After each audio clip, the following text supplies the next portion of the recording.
बिस्मिल्लाहिर्रहमानिर्रहीम। अस्सलाम वालेकुम ख़वातीन व हज़रात। मेरी आज की जो वीडियो का मकसद है बुनियादी तौर पर आप लोगों को स्टेप बाय स्टेप जो है ना स्टेप वाइज आप लोगों को गाइड करना है कि हम लोगों ने कैसे डाटा HED की HRMS system human resource management system के अंदर एंटर करना है। ठीक है जी। तो बगैर किसी ताख़ीर के फ़ौरन से हम अपना काम स्टार्ट कर देते हैं।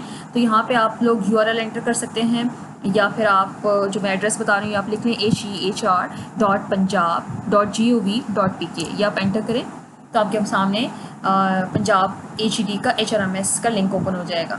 अभी आप लोगों ने क्या एंटर करना है, यहाँ पे आपको दो टैब्स नज़र आ रहे हैं। ठीक है, दो बॉक्सेस नज़र आ रहे हैं, एक ईमेल का है और एक पासवर्ड का है। तो यहाँ पे आप लोगों ने ईमेल की जगह क्या पुट करना है जी, तो आप लोगों ने क्या करना है, अपनी ईमेल की जगह पे और अपने पासवर्ड दोनों की जगह पे सेम एक ही चीज़ पुट करनी है, that is your CNIC number, और वो विदाउट डैशेस होना चाहिए। इस बात को आप इंश्योर कर लीजिए। देन आप क्लिक करेंगे साइन इन पे। जी, तो जैसे आप साइन इन होंगे तो आपके सामने कुछ इस तरह की स्क्रीन ओपन हो जाएगी और ये कुछ कॉन्फिडेंशियल इन्फॉर्मेशन थी तो इस वजह से मुझे इसको हाइड करना पड़ा। एनी हाउ, तो सबसे पहले मेरा मशवरा आप लोगों को यही है कि आप यूज़र मैनेजमेंट में जाइए, ठीक है, और वहाँ पे जाके आप अपना चेंज पासवर्ड पे क्लिक कीजिए और अपना पासवर्ड चेंज कर दीजिए। ठीक है, क्योंकि जितनी भी इंफॉर्मेशन है ये कॉन्फिडेंशियल है और आपने खुद पुट करनी है, तो you have to change your password. Otherwise सबको पता है कि आप लोगों का ही CNIC नंबर आपका ही पासवर्ड है। तो it's better for security purposes कि आप लोग अपने अपने पासवर्ड चेंज कर दें, लेकिन आप लोग पासवर्ड किसी जगह पे नोट करके ज़रूर रखिएगा, पासवर्ड भूलना नहीं है। ओके जी, ये हो गया जी। भी अच्छा, इसके बाद जो नेक्स्ट इंपॉर्टेंट चीज़ है, ये ऑफिसर इन्फॉर्मेशन आपकी खुल गई है जी। इसको जब एडिट पे आप क्लिक करेंगे तो डिफरेंट बॉक्सेस आपके पास ओपन हो जाएंगे। ठीक है, उससे पहले मैं जाने से पहले आप लोगों को पिक्चर के बारे में थोड़ी सी इन्फॉर्मेशन दे दूं कि आप लोगों ने अपनी प्रोफाइल पिक्चर और अपने ऑफिसर सिग्नेचर जो पिक्चर है वो आप लोगों ने कैसे अपलोड करनी है जी। तो आप लोगों ने दोनों जो पिक्चर्स अपलोड करनी है उसको आपको रीसाइज़ करना पड़ेगा। एग्जैक्टली आप लोगों को रीसाइज़ करना पड़ेगा और कोशिश करें कि आपकी 70 KB से कम की पिक्चर हो जाए। ठीक है, मोस्ट प्रोबेबली 50 to 60 KB के दरमियान इसको आप रीसाइज़ कर लीजिए। रीसाइज़ कैसे किया जा सकता है, पेंट में जाके किया जा सकता है, फोटोस्केप एक सॉफ्टवेयर है फोटो एडिटर, उसके अंदर जाके किया। डिफरेंट फोटो एडिटर्स में ये ऑप्शन होता है, ठीक है, रीसाइजिंग का। नहीं तो ऑनलाइन भी आप लोग इसको रीसाइज़ कर सकते हैं। तो इंश्योर कीजिएगा 70 KB से लेस पिक्चर्स होनी चाहिए। सिग्नेचर की पिक्चर्स के लिए आप कोशिश करें कि एक प्लेन पेज ले लें और ब्लैक पेन या ब्लैक मार्कर से क्लियर प्रॉपर सिग्नेचर होनी चाहिए आपके जी। तो जैसे आप लोग एडिट के ऑप्शन पर क्लिक करेंगे तो एडिट ऑफिसर का एक पूरा डायलॉग बॉक्स, ये पूरा आपका प्रॉपर एक स्क्रीन ओपन हो जाएगी। इसमें थोड़ा सा मैं जल्दी गो थ्रू होंगी क्योंकि ये ऑलमोस्ट तकरीबन सब लोगों को पता है। ठीक है, बैच जो भी आपका होगा जी, batch of 2015, batch of 2009, 2005 etcetera, ठीक है, जो भी बैच है वो आपने एंटर कर देना है। नेक्स्ट अपना first name, last name, father name, ठीक है, हस्बैंड नेम मतलब वाइफ ऑफ जिसकी, डॉटर नेम, व्हाटएवर जो भी आप हैं उसके accordingly. CNIC number again without dashes आएगा जी। एंड डेट ऑफ बर्थ आ जाएगी। पासपोर्ट नंबर अगर आपका पासपोर्ट है तो एंटर करें, अदरवाइज नील कर दीजिए। NTN नंबर मैंने बताया जैसे FPR से आपने एंटर करना है। नेक्स्ट आपकी जो प्रोफिशिएंसी है जिन लैंग्वेजेस वो एंटर कर दीजिएगा। कैडर जो आपने सेलेक्ट करना है वो आपने प्रोफेशनलाइज नहीं करना, जनरल कैडर सेलेक्ट करना है। सीनियरिटी पोजीशन के हवाले से बहुत से लोगों को तहफ़्फ़ुज़ात हैं। सीनियरिटी पोजीशन अभी जो सिस्टम में लोग ऐड होते जाते हैं, सीनियरिटी पोजीशन जो है ना वेरी करती जाती है। ठीक है, अगर कुछ लोगों को सीनियरिटी नंबर मिला है तो उन लोगों का गलत आ रहा है, बेशक वो सही भी एंटर कर दें तो वो चेंज होता जाएगा, तो इसको एज इट इज़ आप छोड़ दीजिए। और जिन लोगों को सीनियरिटी नंबर नहीं मिला तो वो भी कह रहे हैं कि हमें सीनियरिटी नंबर मिल चुका है। ठीक है, तो ये अभी सिस्टम में जैसे जैसे लोगों की प्रोफाइल्स ऐड होती जाएंगी तो उसके अकॉर्डिंगली ये मैनेज होता जाएगा। नेक्स्ट है जी आपके पास date of appointment in HED orders. जो आपका सबसे पहला ऑर्डर है अपॉइंटमेंट का HED के अंदर, उसके ऊपर जो डेट है वो आपने यहाँ मेंशन करनी है। करंट ज्वाइनिंग डेट यानी जिस कॉलेज में अभी फ़िलहाल आप मौजूद हैं उस कॉलेज की डेट मेंशन करनी है। सपोज़ आप लोगों की प्रमोशन होकर आप इस कॉलेज में आए हैं, ट्रांसफ़र होकर इस कॉलेज में आए हैं, ठीक है, तो आप लोगों ने इस कॉलेज की ज्वाइनिंग डेट मेंशन करनी है। और ये जो आपके पास है डेट, फर्स्ट ज्वाइनिंग डेट, ठीक है जी, फर्स्ट ज्वाइनिंग डेट जो आपने एंटर करनी है वो आपने एंटर करनी है जहाँ पे आप लोगों ने फ़र्स्ट ज्वाइन किया था। कुछ लोगों की फ़र्स्ट ज्वाइनिंग डेट जो है वो तकरीबन अपॉइंटमेंट डेट के साथ ही होती है, ये 1-2 दिन का फ़र्क होता है। कुछ लोगों की अगर वो बिल्कुल ही हेडक्वार्टर के करीब थे, लाहौर में ही थे, तो फिर उनका फोरनून एंड आफ्टरनून का फ़र्क पड़ जाता है। नेक्स्ट आपने डेट ऑफ बर्थ में सिलेक्ट करनी है, अपॉइंटमेंट ग्रेड सेलेक्ट करना है। ठीक है, 17 में आए हैं, 18 में, 19 में मैरिटल स्टेटस आप कर लीजिए। And then date of experience. अच्छा, इसमें आप लोगों ने क्या करना है, रिटायरमेंट की डेट जो आप लोगों की सर्विस में श्योर हो रही है वो एंटर करनी है। दैन डोमिसाइल, होम डिस्ट्रिक्ट, ये आपका होम डिस्ट्रिक्ट यानी डोमिसाइल का डिस्ट्रिक्ट आ जाएगा। ठीक है जी। एंड नेक्स्ट आपकी जिस पोस्ट पे अभी काम कर रहे हैं उसका ग्रेड क्या है। जी, तो इसके मज़ीद थोड़ा-सा नीचे आप लोग आएँगे तो मज़ीद आप देखेंगे कि आपका डोमिसाइल भी हो गया, होम डिस्ट्रिक्ट। हाँ जी, करंट पोस्ट जो है यहाँ पे अक्सर लोगों को इशू आ रहा था कि कुछ लोगों की पोस्ट यहाँ पे शो नहीं हो रही, ठीक है। जिन लोगों का ये वाला इशू आ रहा है वो अपने प्रिंसिपल और अपने ऑफिस, क्लरिकल ऑफिस में जाकर रब्ता कीजिए, क्योंकि जैसे ही HED डाटा मांगती है जो हमारा ऑनलाइन अपडेट होता है हमारे ऑफिस से, तो वहाँ पर आप लोग हो सकता है विद सीट यहाँ पर ट्रांसफ़र होकर आए हों या और भी इस तरह के मामला हो सकते हैं। तो वहाँ पे आपको ये अपग्रेड करने की ज़रूरत है, ताकि वहाँ पे अगर आपकी फॉर एग्जांपल कुछ लोगों की सब्जेक्ट नहीं आ रहा, लेक्चर फिजिक्स नहीं आ रहा या कोई और सब्जेक्ट नहीं आ रहा, तो ये अपने ऑफिस से रब्ता करें। जैसे ही वो HED के मेन जो उनके पास डाटा है वहाँ पे कॉलेज की तरफ से एंटर हो जाएगा, तो यहाँ पे आपको करंट पोस्ट शो होना स्टार्ट हो जाएगी। नेक्स्ट आपके पास करंट ग्रेड है जिस पे आप काम कर रहे हैं, और करंट पोस्ट सिटी जिस पे आप काम कर रहे हैं। डिसेबल है येस और नो, और सिंगल ऑफरिंग है अपने पेरेंट्स की आप, ठीक है जी, येस और नो। देन आपके पास हायरिंग कोटा की बेस पे हुई थी, येस और नो। इसको फिर आप सेव कर लीजिए और फिर हम दोबारा प्रोफाइल की तरफ चलते हैं। अच्छा जी, कुछ लोग एक और चीज़ पे परेशान हो रहे हैं कि यहाँ पे ये जो आपके पास ऑप्शन है यहाँ पर इस प्रिंसिपल, ये उनका जो है वो ब्लिंक कर रहा होता है जब वो ICP जनरेट कर रहे होते हैं। तो इस प्रिंसिपल का मतलब ये है कि अगर आप लोग प्रिंसिपल हैं तो आप लोग EMIS कोड जो आपका इंस्टीट्यूशन का होगा उससे आप एंटर होंगे, ठीक है। तो फिर आप लोग का ये प्रिंसिपल का शो होगा, चूँकि आप लोग एम्प्लॉयज़ हैं, ठीक है, फैकल्टी मेम्बर्स हैं, या फिर आप teaching non teaching what ever जो भी जिस काइंड का भी आप स्टाफ हैं, तो आपके लिए ये ऑप्शन नहीं है, ठीक है जी। नेक्स्ट हम चलते हैं नीचे, और यहाँ पे आप देख लीजिए बहुत सारे आपको टैब्स दिए हुए हैं। तो इसमें से जो इम्पॉर्टेंट टैब्स हैं वो मैं आपको पहले बता देती हूँ, ठीक है जी, और उसके बाद फिर हम जनरलाइज्ड वे में ओवरऑल सबको डिस्कस कर लेंगे। जी, तो सबसे पहले मैंने जो टैब आप लोगों के लिए सेलेक्ट किया है वो है आपकी official information, very much important, ठीक है, ये बहुत ज़्यादा इंपॉर्टेंट है आपके लिए। सबसे पहले आप देख लीजिए फ़ोन नंबर आपने जो ऐड करना है। अब ऑफिस का कोई मोबाइल नंबर नहीं होता, ठीक है, तो आप लोग यहाँ पे चाहें या तो नील कर सकते हैं या कोशिश करें कि अपना कोई मोबाइल नंबर जो है जो आप चाहते हैं कि जिस पर आपसे ऑफिशियली रब्ता किया जा सके, इंपॉर्टेंट इन्फॉर्मेशन या कोई मालूमात जो आपसे या कोई चीज़ कन्वे करनी हो, तो वो आप यहाँ पे अपना फ़ोन नंबर डाल सकते हैं। लैंडलाइन कॉलेज का ही जाएगा, ईमेल कॉलेज का ऑफिशियल जो आप है अपने क्लरिकल स्टाफ से आप ले लीजिए और कोशिश करें उसमें वो गलती ना हो, ठीक है, वो एज इट इज़ आप एंटर कर दीजिए। Permanent and present address almost college का सेम ही होगा, ठीक है जी। नेक्स्ट फिर हम चलते हैं पर्सनल इन्फॉर्मेशन, ठीक है जी, ये हमारी ऑफिशियल इन्फॉर्मेशन हो गई थी, ठीक है जी। अब हम पर्सनल इन्फॉर्मेशन की तरफ चलते हैं। पर्सनल इन्फॉर्मेशन के अंदर आप लोग देख लीजिए कि फ़ोन नंबर, आपका ईमेल आ जाएगा, ठीक है जी। ईमेल कोशिश करें वो वाली ईमेल दें जो आपकी एक्टिव है और आप उसको एक्टिवली चेक भी करते हैं, ठीक है जी, उसका पासवर्ड भी आपको पता है। लैंडलाइन नंबर अगर नहीं है नील कर दीजिए, permanent address and present address mention कर दीजिए, इसको सेव कर दीजिए। फिर नेक्स्ट जो हमारी इन्फॉर्मेशन हम एंटर करेंगे जी मेडिकल कैटेगरी की, ठीक है जी। प्रीवियस हिस्ट्री जो है अल्लाह ना करे अगर किसी को कोई डिजीज़ या कोई प्रॉब्लम रही है तो वो यहाँ पे मेंशन कर सकते हैं आप लोग, ठीक है जी, कि येस प्रीवियस हिस्ट्री है, नहीं है तो नो और नील कर दीजिए, या नॉट अप्लीकेबल भी कर सकते हैं NA। और डिजीज़ अगर कोई आपकी प्रीवियस हिस्ट्री थी तो वो डिजीज़ मेंशन करें, ब्लड प्रेशर है, हाइपरटेंशन है, डायबिटीज़ है, एक्सेट्रा, कोई भी disease. Last examination date, last examination mostly जो आपके पास गवर्नमेंट के ऑफिशियल्स हैं वो आपको पता है DHQ का ही, गवर्नमेंट का ही एग्जामिनेशन कंसिडर करते हैं। तो अगर लास्ट टाइम आप लोगों को मेट लीव या कोई इस तरीके से आप लोगों की कोई खुदा न खासा कोई मेडिकल इमरजेंसी हुई है और या वैसे आपका कोई अब चेकअप हुआ है प्रॉपरली, तो वो लास्ट डेट यहाँ मेंशन कर सकते हैं। अदरवाइज़ आपकी ज्वाइनिंग डेट के अकॉर्डिंगली जो था वही आप मेंशन कर सकते हैं जी। तो नेक्स्ट जो हम देख लेंगे क्वालिफिकेशन। क्वालिफिकेशन जो है जी आप लोगों की फॉर एग्जांपल आप लोगों ने एकेडमिक में अपनी डिग्री का टाइटल डाल देना है, ठीक है जी। जैसे कि सपोज़ मास्टर्स या MPhil डाल देते हैं, चलें, ठीक है जी, ये हम लोगों ने डाल दिया MPhil, ठीक है जी। यहाँ पे स्पेशलाइजेशन आप डाल लें, सपोज़ आप लोगों की स्पेशलाइजेशन है हिस्ट्री, ठीक है जी, हिस्ट्री हम लोग एंटर कर देते हैं। नेक्स्ट है जी आपके पास कंट्री जो है, sorry spelling mistake, okay, history spelling, अच्छा, इसके बाद जी आप लोग पाकिस्तान से हैं, बाहर अब्रॉड से अगर आपकी डिग्री है तो वहाँ से आप एंटर कर दें। अब आपकी यूनिवर्सिटी आ जाती है, यूनिवर्सिटी में आप फॉर एग्जांपल जैसे आपने लाहौर से किया है, ठीक है, यूनिवर्सिटी ऑफ पंजाब लाहौर से, तो यहाँ पे हम एंटर कर देते हैं लाहौर, ठीक है जी। और यहाँ पे आपने अगेन जो पिक्चर चूज़ करनी है सेम वही जो मैंने आपको शुरू में बताया था कि आप कोशिश करें लेस देन 70 KB हो, 50 to 60 KB वो आप लोगों ने रीसाइज करके अपलोड कर देनी है, सेव कर देना है, फिर ऐड नेक्स्ट कर देना है। इस तरीके से आप सारी इन्फॉर्मेशन अपनी 1 by 1 ऐड करते जाएंगे क्वालिफिकेशन से रिलेटेड। जी, अभी तक जो हम लोग डिस्कस कर चुके हैं ऑफिशियल इन्फॉर्मेशन डिस्कस कर चुके हैं, ठीक है, हम लोग पर्सनल इन्फॉर्मेशन डिस्कस कर चुके हैं, मेडिकल कैटेगरी डिस्कस कर चुके हैं, क्वालिफिकेशन। तो रिमेनिंग जो है वो 1 by 1 हम बाकी टैब्स को भी डिस्कस कर लेते हैं जी। तो सबसे पहले हम ऐड सर्विसेज पे आएंगे, ठीक है जी, और सर्विसेज आपने बहुत ही ध्यान से ऐड करनी है। इसके अंदर कुछ इंपॉर्टेंट बातें हैं और इसी के अंदर लोगों को सबसे ज़्यादा मसाइल का सामना है।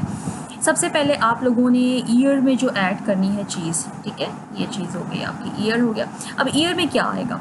ईयर में फॉर एग्जांपल जैसे किसी की सर्विस थी, वो आपके पास 2005 की ज्वाइनिंग है, ठीक है जी, तो आप लोगों ने वो यहाँ पे एंटर कर देनी है।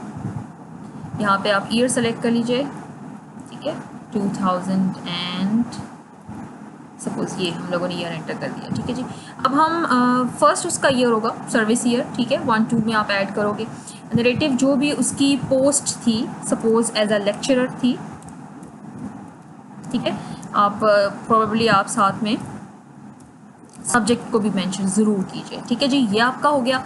अच्छा, इसके बाद पोस्ट है, यहाँ से आपने इंपॉर्टेंट चीज़ें देखनी है। आप लोगों ने 2-3 चीज़ें अपने माइंड में रख लेनी है कि अगर ड्यूरिंग सर्विस जो है उनकी कहीं ट्रांसफ़र हुई है, उनकी प्रमोशन हुई है, या ड्यूरिंग सर्विस जैसे कि हम लोगों के जो ऑफिसर्स होते हैं, जैसे डायरेक्टर साहब वगैरह होते हैं, वो जब तब्दील उनकी ट्रांसफ़र वगैरह हो जाती है, तो उस केस में आपकी 2 या 3 ACRs बनती है ना, ठीक है, स्प्लिट हो जाती हैं। तो बिल्कुल सेम यहाँ पर भी आपकी सर्विसेज स्प्लिट हो जाएंगी।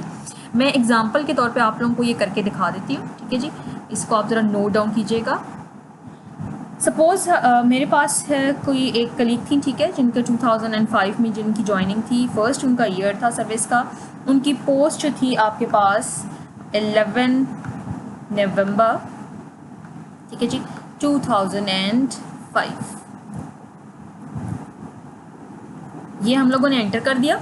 अब उनकी जो पोस्ट पहले साल जो उनकी हेल्ड हुई है, तो फर्स्ट ईयर जो आपने हेल्ड करना है वो आपने, क्या आपको पता है कि आपका 31 को ईयर क्लोज हो जाता है, तो 31 दिसंबर 2005 को हम लोगों ने उनका ईयर कर दिया है जी क्लोज, ठीक है। एक्टिंग पे टिक नहीं करना, एक्टिंग बॉक्स को अपने चेक नहीं करना, क्योंकि आप लोग अगर तो एक्टिंग पे काम कर रहे हैं, ठीक है, आपकी जो पोस्ट है वो आप एक्टिंग पोस्ट पे काम करें फिर तो ठीक है, लेकिन अगर आप परमानेंट अपनी ही पोस्ट पे काम करें तो आपको एक्टिंग को चेक नहीं करना।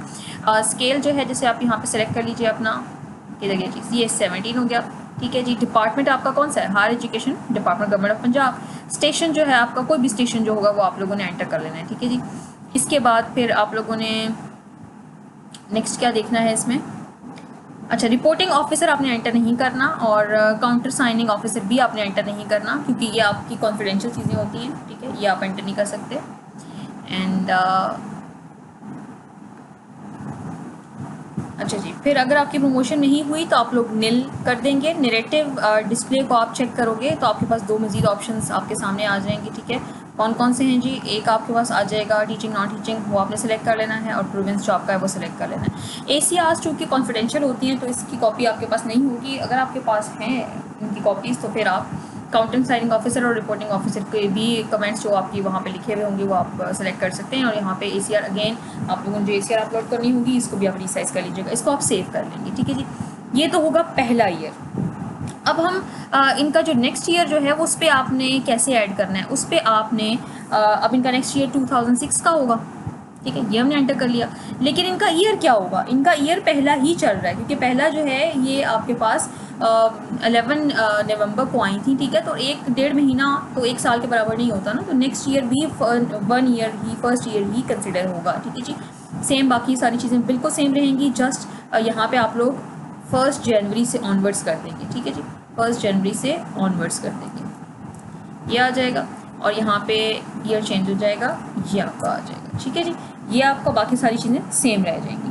फिर अब सपोज़ उनका 2007 के अंदर डायरेक्टर साहब चेंज हो गए, ठीक है जी, तो ईयर कौन सा आएगा जी? एग्जैक्टली, बिल्कुल ठीक कह रहे हैं आप लोग, सेकेंड ईयर इनका हो जाएगा।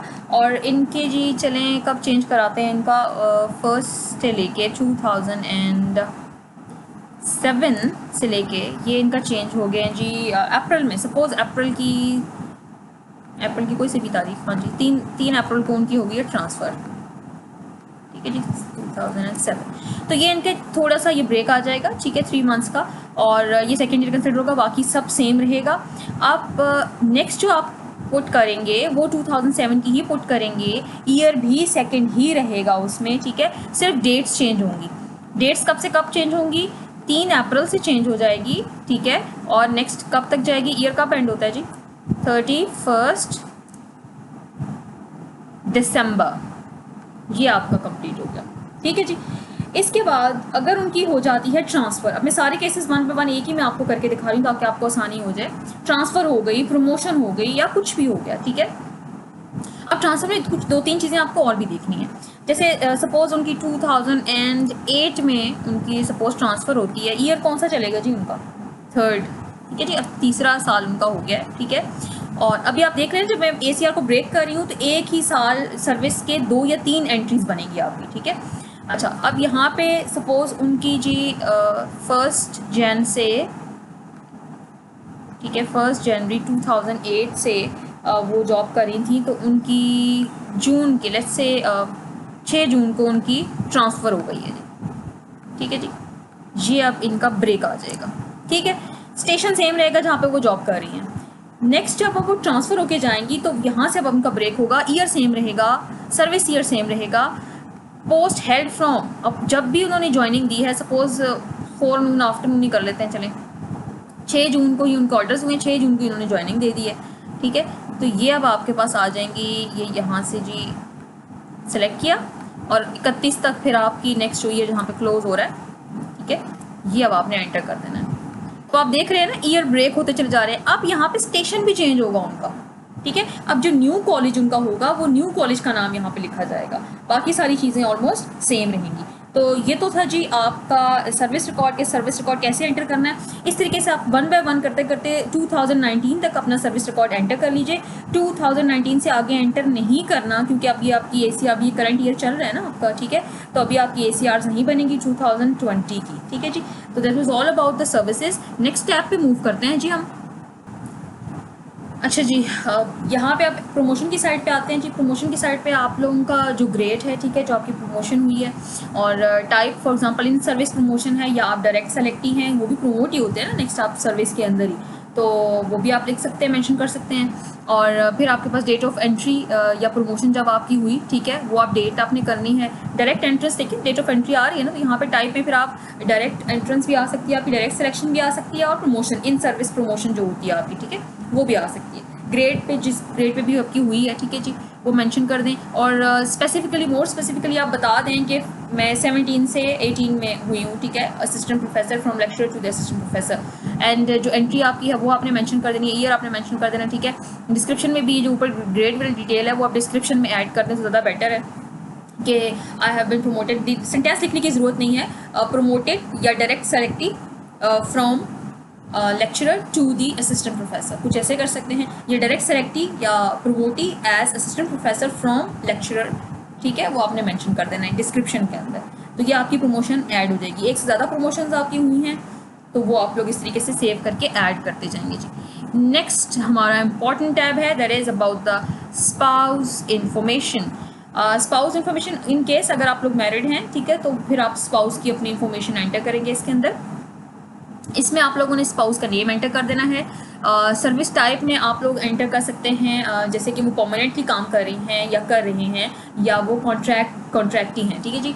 ऑर्गेनाइजेशन आपने मेंशन कर देनी है, स्पेसिफिकली कौन सी ऑर्गेनाइजेशन में जॉब है, उनकी लोकेशन, इसमें आप एड्रेस भी दे सकते हैं, आपकी अपनी सवाबदीद पे है, या फिर आप इसको सिर्फ सिटी तक भी महदूद कर सकते हैं। पोस्ट, उनकी डेजिग्नेशन वगैरह का नाम, किस पोस्ट पे वो काम कर रहे हैं या कर रही हैं, डिपेंड्स आप हस्बैंड हैं या वाइफ हैं, ठीक है जी। फैमिली साइज़ में आप लोगों ने जस्ट अपनी इमीडिएट फैमिली जो है, जो एक फैमिली कंसिडर होती है, हस्बैंड, वाइफ और बच्चे, जस्ट ये आपने लिखना है, ठीक है, खुद को इंक्लूड करके। बाकी आप लोगों ने इन लॉज या अपने पेरेंट्स को या अपने बहन भाइयों को इसमें इंक्लूड नहीं करना है। नेशनैलिटी पाकिस्तानी, और अगर इन केस अगर फॉरेन नेशनैलिटी तो कॉमा डाल के आप वो भी ऐड करते जा सकते हैं। और स्पाउस जो है वो किस कैटेगरी में उनकी जॉब है जी, प्रोविंशियल है, हाउस वाइफ हैं, या प्राइवेट जॉब है, अपना बिजनेस वगैरह, ठीक है, तो ये आप सेव कर लें। नेक्स्ट हम देखते हैं that is about the training, ठीक है। ट्रेनिंग जो है मोस्टली बहुत सारे लोगों ने ट्रेनिंग की होती है, ठीक है जी। और अभी जो लेटेस्ट जो हमारे कलीग्स आए हैं उनकी ट्रेनिंग भी है, तो ट्रेनिंग टाइटल आप मेंशन कर सकते हैं, जैसे फॉर एग्जांपल इंडक्शन ट्रेनिंग है, ठीक है, ये आप मेंशन कर दें। नेचर ऑफ ट्रेनिंग भी आप बता दो कि इंडक्शन ट्रेनिंग थी या क्या था, ठीक है। और प्रमोशन से लिंक अगर ट्रेनिंग है वो भी आप मेंशन कर सकते हैं, इंस्टीट्यूशन जिस इंस्टीट्यूशन ने ली वो भी आप मेंशन कर सकते हैं, ठीक है जी।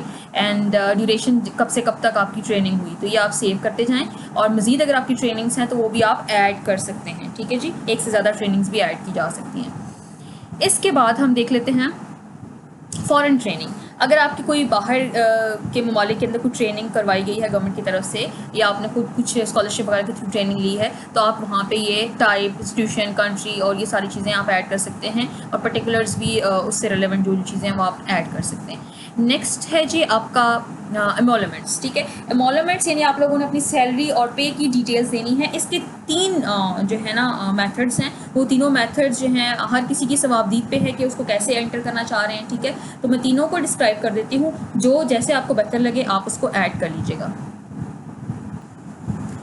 जी। तो ये जो तीन मेथड्स मैंने मेंशन किए, इस तीन मेथड को इस्तेमाल करते हुए इनमें से कोई भी आप चूज़ कर सकते हैं अपने मर्ज़ी के अकॉर्डिंगली। सबसे पहले तो ये है जी कि आप ये देखें, इसको आपने ऐसे कंसिडर करना है, ये पे में आप इस तरीके से एंट्री कर सकते हैं, अलाउंसेस में आप कुछ इस तरीके से एंट्री कर सकते हैं। पहला मेथड में जी आप यहाँ पे बेसिक पे मेंशन करें यहाँ पे, ठीक है। ये जो मैंने स्टैटिक्स डाले हुए हैं इसका मतलब है जो यहाँ पे अपनी अमाउंट है वो आप मेंशन करें कॉलन डालने के बाद। देन यहाँ पे आप अपना अलाउंस, पहला अलाउंस मेडिकल अलाउंस वो आप लिखें और उसका टाइटल दें और साथ में कॉलन डाल के उसकी अमाउंट लिखें, ठीक है। ये एंटर कर दिया, इसको आपने कर लिया सेव। नेक्स्ट आपने दोबारा से एक और ऐड नेक्स्ट करना है और उसमें दोबारा से आपने बेसिक रिपीट करनी है और कन्वेंस अलाउंस, ऐसे ही सो ऑन दोबारा बेसिक पे ऐड करनी है और नेक्स्ट आपका एड हॉक अलाउंस, ठीक है। तो ये सारे 1 बाय 1 आप लोगों ने एंटर करते जाना है। एक तो मेथड ये हो गया, इसमें बेसिक पे बार रिपीट होगी और अलाउंसेस अलग अलग सेपरेट रहेंगे। एक और जो मेथड है जो मोस्टली लोग फॉलो कर रहे हैं वो ये है कि जो आपके पास जो पे का जो है टैब, इसके अंदर आप बेसिक पे मेंशन करेंगे, यानी इसमें सिर्फ आप टाइटल्स देते जाएंगे, बेसिक पे, मेडिकल अलाउंस, कन्वेंस, और इसके सामने जो अलाउंसेस का बॉक्स है इसके अंदर आप अपने अलाउंसेस ऐड करते जाएंगे। बेसिक पे इधर लिख दें, सामने यहाँ पे वाले इसमें आपने बेसिक पे लिखा, अलाउंसेस में आपने अपना अमाउंट लिख दी, मेडिकल अलाउंस पे वाले में लिखा, ठीक है, और नेक्स्ट आपने ऐड कर दी। तो ये भी 1 बाय 1 सेव करना है। पहले आप बेसिक पे सेव करेंगे, फिर नेक्स्ट आप ऐड करेंगे अगला और उसमें मेडिकल अलाउंस सेव करेंगे, नेक्स्ट ऐड करेंगे इसमें convince allowance and so on, ठीक है। थर्ड जो मेथड है आपके पास बहुत सिंपल है, उसमें आप यहाँ पे बेसिक पे लिखते हैं, ठीक है, कॉलन डालते हैं और अपनी यहाँ पे ये देखें आप अपनी अमाउंट मेंशन कर देते हैं। और यहाँ पे आपने क्या करना है, अलाउंसेस में आप लोगों ने यहाँ पे क्या कर देना है जी, सम ऑफ अलाउंसेस लिख देना है। वो कैसे निकालेंगे और ये अमाउंट लिख देनी है। वो कैसे निकलेगा, आपने ग्रॉस सैलरी में से अपनी जो बेसिक सैलरी है, sorry for the spelling mistake, वो आप लोगों ने माइनस कर देनी, तो आपके पास सम ऑफ ऑल अलाउंसेस। तो ये तीन जो हैं जी मेथड, अपनी मर्जी के अकॉर्डिंगली एमोलमेंट्स आप किसी भी मेथड जो आपको बेहतर लगता है उससे आप ऐड कर सकते हैं। नेक्स्ट हम देख लेते हैं जी हमारे पास एसेट्स जी। तो जो एसेट्स हैं आपके पास वो दो कैटेगरीज में आएंगी, दोनों कैटेगरीज आपने सेव करनी है। एक आप सबसे पहले मूवेबल कर लेते हैं, चलें जी। मूवेबल में आपके पास सोना, चांदी, ज्वेलरी, ठीक है, जो चीज़ें मोबाइल्स वगैरह जो भी एक्सपेंसिव चीज़ें आइटम्स हैं, गाड़ी वगैरह, ठीक है, ये सारी चीज़ें उसमें आ जाती हैं। तो इसमें डिक्लेरेशन एट द टाइम अगर आपके पास कोई पहले से चीज़ मौजूद थी, ठीक है, तो वो आप मेंशन कर सकते हैं। जैसे कोई हस्बैंड की तरफ से गिफ्ट मिला हुआ है या फादर की तरफ से गिफ्ट मिला हुआ है, ठीक है, वो चीज़ें आप एंटर कर सकते हैं। ज्वेलरी या कुछ तरह की चीज़ें आपके पास अगर ऑलरेडी हैं, नहीं है तो आप इसमें नेल एंटर कर दीजिए, ठीक है। लास्ट डिक्लेयर, जब आप लोगों ने अपनी लास्ट डिक्लेरेशन दी थी FBR में, ठीक है, वो लास्ट डिक्लेरेशन लिख लें और डिटेल्स में जो भी आपकी चीज़ें हैं वो आप डिटेल उसकी लिख सकते हैं, कैश है या आपके पास ज्वेलरी वगैरह है, ठीक है। ये मूवेबल हो गया, इसको आपने कर लेना सेव। नेक्स्ट आपने दोबारा ऐड करना है और उसमें आपने एंटर करना है इमूवेबल। इमूवेबल के अंदर आपके पास at the time of entry अगर कोई है ज़मीन तो आप येस लिखते हैं और उसकी डिटेल यहाँ पे मेंशन कर दें। अगर नहीं है तो फिर आप नील मेंशन करें और यहाँ पे अगर बाद में आपकी कोई चीज़ बन गई है, सपोज़ आपके पास प्लॉट ऑफ 10 कनाल, ठीक है जी, 10 कनाल का एक प्लॉट है आपके पास, प्लॉट ऑफ 10 कनाल, और यहाँ पे जब लास्ट आपने डिक्लेयर किया था, सपोज आप लोगों ने लास्ट ईयर ही डिक्लेयर किया, ठीक है जी, लास्ट ईयर अक्टूबर, ये सितंबर में, सितंबर 29 को आप लोगों ने उसको सॉरी हाँ जी, ये 30 को आप लोगों ने डिक्लेयर कर दिया, ठीक है। इसको सेव कर लेंगे आप, तो ये आपकी एसेट्स जो हैं सेव हो जाएंगे। कोशिश करें कि जो आपकी FBR के अंदर स्टेटमेंट है वो इसके साथ सेम रहे, कोई कॉन्ट्राडिक्शन नहीं आनी चाहिए। नेक्स्ट हम देख लेते हैं जी क्या है हमारे पास जी। तो नेक्स्ट हम लोग अब रिसर्च को देख लेते हैं जी। रिसर्च के अंदर आप लोग अपना रिसर्च टाइटल जो भी आप लोगों का, ये थीसिस के बारे में, ठीक है, थीसिस या और भी इस तरह की जो हम रिसर्चेस वगैरह पब्लिश करते रहते हैं वो भी है। पब्लिश्ड रिसर्च जो है ना वो मैं अलग बताऊंगी आप लोगों को। तो यहाँ पे जो यूनिवर्सिटी लेवल की ऊपर होती है, जो आपका थीसिस वगैरह होता है, ठीक है, डिग्री की रिक्वायरमेंट के लिए, उसके बारे में बता रही हूँ। तो title of the research mention कर दीजिए आप। नेचर ऑफ द रिसर्च बता दीजिए, ठीक है, कि कौन सी बेसिक साइंसेस हैं, नेचुरल साइंसेस हैं, सोशल साइंसेस हैं, ठीक है जी। कैटेगरी जो है आपके पास उसके, अच्छा सॉरी थोड़ा सा यहाँ पे मिस्टेक होगी। नेचर ऑफ द रिसर्च पे आप लोग बताएंगे क्वांटिटेटिव है, क्वालिटेटिव है, ठीक है, किस क्या टाइप की रिसर्च है, बेसिक है, अप्लाइड है। और कैटेगरी जो है उसमें आपने ये बताना है कि बेसिक है, नेचुरल साइंसेस की है, हेल्थ साइंसेस की है, मैनेजमेंट साइंसेस की है, सोशल साइंसेस की है, वगैरह वगैरह। देन आपने इंस्टीट्यूट और यूनिवर्सिटी का नाम बता देना है, और स्पॉन्सर्ड अगर किसी ने किया है तो स्पॉन्सर का नेम बता दीजिएगा। नेक्स्ट आपने कंप्लीशन ईयर बताना है, कब कंप्लीट हुई है, और टोटल ड्यूरेशन, फॉर एग्जांपल कुछ लोगों की 1 सेमेस्टर की होती है, कुछ लोगों की 2 सेमेस्टर की, कुछ की ईयर्स में चलती है, ठीक है, तो वो आपने उस तरीके से मेंशन कर देना है यहाँ पे, और उसको सेव कर लेना है। सपोज़ किसी लोग, बहुत से लोगों ने मास्टर्स में भी, बीएस में भी रिसर्च की होती है, एमएस में भी की होती है, और पीएचडी वगैरह में भी, तो वो तीनों रिसर्चेस 1 बाय 1 ऐड कर देंगे। नेक्स्ट जी हम लोग देखेंगे पब्लिकेशन। पब्लिकेशन जो है सब बिल्कुल सेम वैसे ही है, पब्लिकेशन का टाइटल देंगे, नेचर ऑफ पब्लिकेशन बता देंगे, ठीक है, जर्नल नेम यहाँ पे देना, और ये कैटेगरीज जो है ना, HEC की वेबसाइट पे वो सारी कैटेगरीज जो है वो मेंशन है, डिफरेंट जर्नल्स की जो होती हैं वो आपने बता देना है, इंस्टीट्यूट एंड स्पॉन्सर एंड बाकी सारी चीज़ें तकरीबन सेम ही हैं।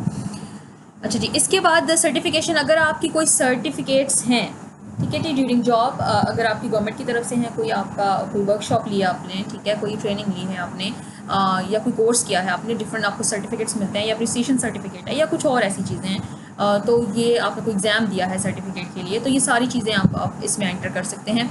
सर्टिफिकेट का टाइटल यहाँ पे आ जाएगा, ठीक है, नेचर ऑफ सर्टिफिकेट है, किस नेचर का है, आपने कोई वर्कशॉप ली थी वो मेंशन कर दें, आपने कोई पोस्टर प्रेजेंट किया है, ठीक है, वो बता दें आप, यहाँ पे आपका सर्टिफिकेट का टाइटल आ जाएगा, जो कि सर्टिफिकेट के ऊपर मेंशन होता है।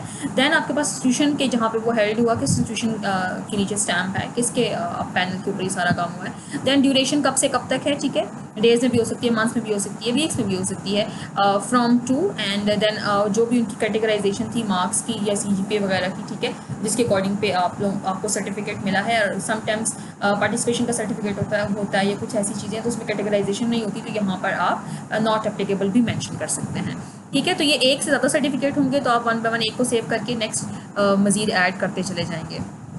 नेक्स्ट देख लेते हैं जी अवार्ड्स। अगर आपको ड्यूरिंग सर्विस कोई अवार्ड्स वगैरह मिले हैं, ठीक है, वो आप इसमें ऐड कर सकते हैं, गवर्नमेंट की तरफ से भी, या फिर अप्रिसिएशन या कुछ इस तरह का होता है लेटर्स या अवार्ड्स, वो आप इसमें यहाँ पे अपने मेंशन कर सकते हैं। नेक्स्ट जो है अप्रेजल जो है, उसके अंदर अगर आपका कोई अप्रेजल है, जैसे कोई टेस्ट वगैरह लिया जाता है, कोई एग्ज़ाम लिया जाता है, ठीक है, आपको चेक करने के लिए, और आपकी मज़ीद उसके अंदर जो भी उसके कमेंट्स होते हैं, या ACRs में भी समटाइम अप्रेजल मेंशन होता है, ठीक है, अगर इस तरह की कोई चीज़ है तो वो आप लोगों ने अप्रेजल के अंदर मेंशन कर देनी है। नेक्स्ट जो है आपके पास मेरिट, कोई आपका एग्ज़ाम हुआ, ठीक है, अपने वो एग्ज़ाम टाइप अपने मेंशन कर देनी है, ईयर मेंशन कर देना है, और उसमें आपकी पोजीशन क्या रही है। ये भी आपका during service different exams conduct करवाए जाते हैं to check the capability of the employees, ठीक है, वो आप देख सकते हैं। इसके अलावा आपने अपनी ओन के ऊपर कोई एग्ज़ाम दिया है, ठीक है, अपनी कैपेबिलिटीज़ चेक करने के लिए, वो भी आप इसमें मेंशन कर सकते हैं कि आप मेरिट वाइज आपकी क्या कैटेगरी रही, तो ये आप यहाँ पर मेंशन कर दें। नेक्स्ट जो है जी आपका कंप्लेंट्स, अगर कोई कंप्लेंट्स हैं या कोई इंक्वायरी वगैरह आप ऐड करना चाह रहे हैं, तो ये इसकी डिटेल्स अलग हैं जिसकी अभी इतनी ख़ास ज़रूरत नहीं है। And last but not the least, that is अगर आपने कोई फॉरेन टूर किया है किसी कंट्री में, तो वो आप फिर ऐड कर सकते हैं, यहाँ पे कंट्री का नेम ऐड कर सकते हैं, ठीक है, यहाँ पे ड्यूरेशन कब से कब तक की है, वो फंडेड था गवर्नमेंट की तरफ से या पर्सनल ट्रिप था, ठीक है, जैसे आपका सऊदीया में अक्सर लोग जाते हैं हज और उम्रे के लिए, वो आप मेंशन कर सकते हैं। पर्सनल ट्रिप, रिक्रिएशनल ट्रिप्स पे लोग जाते हैं, ठीक है, समर में कोई कॉन्फ्रेंस पे आप जा रहे हैं, वो गवर्नमेंट की पेड है, स्कॉलरशिप है, मेडिकल ट्रीटमेंट पे जा रहे हैं, ठीक है, इस तरह की सारी चीज़ें आप मेंशन करके इसको सेव कर सकते हैं। एक से ज़्यादा कंट्रीज़ में गए हैं तो वो एक से ज़्यादा दफ़ा आप सेव कर सकते हैं। इसके बाद जी हम मेन अपनी टैब पे आ जाते हैं वापस। तो अब आपकी सारी चीज़ें तकरीबन हो चुकी हैं, सिवाय आपकी एक चीज़ रेडी है, that is your ICP chart. तो ICP चार्ट को आपने कुछ भी नहीं करना है। ICP जैसे अपनी आप कंप्लीट कर लेंगे प्रोफाइल, तो ICP चार्ट के ऊपर आप क्लिक करेंगे तो ICP के अंदर आपकी 1 to all जितनी इन्फॉर्मेशन आपने ऐड की है वो सारी आ जाएगी। उस इन्फॉर्मेशन को एक दफ़ा आप गौर से देख लीजिए, और कोई अगर प्रॉब्लम्स आपको आ रही हैं तो उसको आप देख लें कि इसमें कोई अगर इशू है तो आप इसको एडिट कर लें, ठीक है, अपनी जितनी भी आपने इन्फॉर्मेशन ऐड की है वो एडिटेबल है, उसके अंदर आप जाके एडिट कर लें और एक दफ़ा आप रिव्यू कर लें।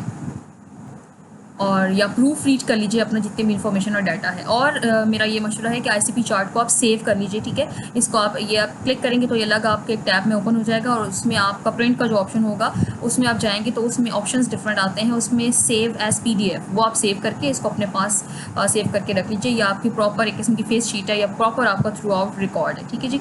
होपफुली आप लोगों को इस वीडियो से फ़ायदा पहुंचा होगा। अगर आप कुछ और जानना चाहते हैं तो आप नीचे कमेंट सेक्शन में मेंशन कर सकते हैं, मैं उसके लिए अलग से वीडियो बना लूँगी। Thank you for your time. जज़ाकल्लाह खैर। अस्सलाम वालेकुम वरहमतुल्लाहि वबरकातुहू।